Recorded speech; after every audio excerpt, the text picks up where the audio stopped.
Hi, I know everyone is keen to celebrate Dr. King today, of course. However, it is precisely our denial around this man and his legacy, which is so deeply connected to why racism has continued to change forms and mutate into increasingly devastating malignancies in the decades since Dr. King's death. Now, please know, I'm not saying this as a typical YouTube creator. Hard no. I have actually spent my entire life dedicated to solving our hemorrhaging crises of suffering all across humanity and have been honored to have helped many thousands of human beings for free. So please know that is the boldness I speak from right now. When my first book was published when I was 28, it was based on the need to evolve Dr. King and Gandhi's legacy into new models for social change for our entire generation, to translate the micro to the macro. And that book was called Soulfire.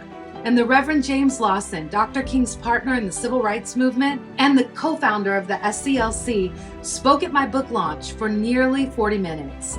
However, what Reverend Lawson could not face in his lifetime, nor could Dr. King, is how poisonously dangerous the combination of religion, sexuality, and darkness are. As a culture, we have a gigantic blind spot around loving Dr. King and having the courage to tell the truth about Dr. King's life.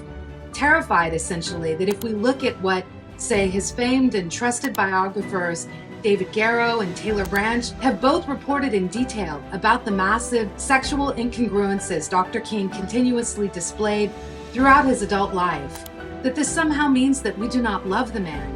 That is just not true. Look at one of Dr. King's best friends, Ralph Abernathy. He loved Martin deeply and was constantly beside him everywhere Dr. King went all throughout the movement. And when Ralph Abernathy wrote his autobiography, Out of Love, including the story of how the night before Dr. King's life was taken, that he was with two different women and got into a physical fight with the third woman, and that all three of those women he was intimately involved with and were not his wife. Ralph Abernathy essentially got canceled because we were not ready to look at the truth with love.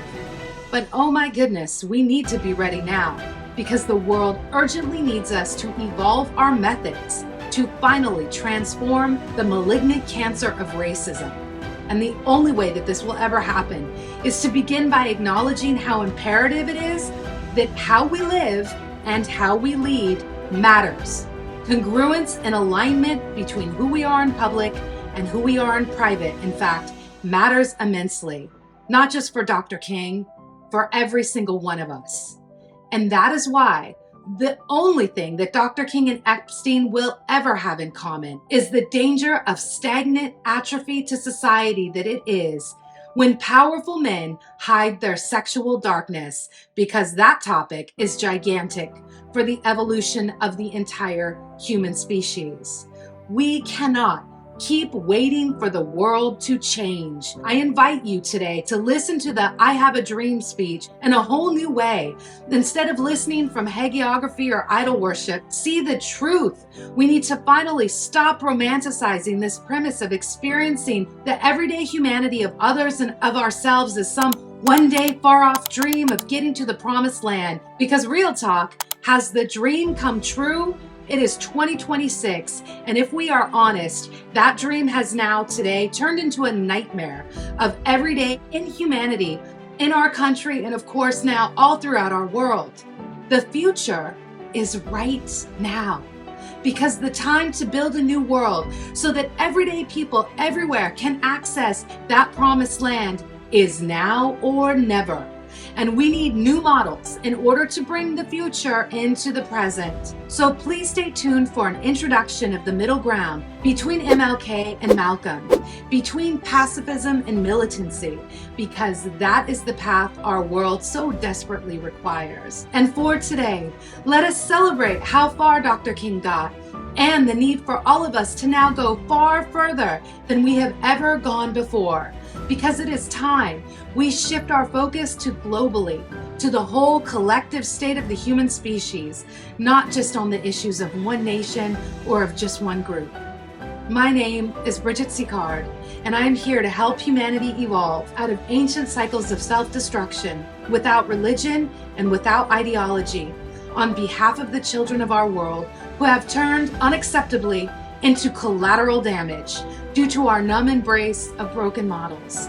So Dr. King would want us to know, please remember, that we should all stand up and lead together. Dr. King would want you to know that the beautiful world is real, and it is right here waiting for all of us, today, one by one, to have the courage to open it for ourselves and then to help others do the same. Let us learn from Dr. King's life. Let us move forward with his legacy in ways he couldn't have even imagined. It's time. Let's go, humanity. Thank you for listening.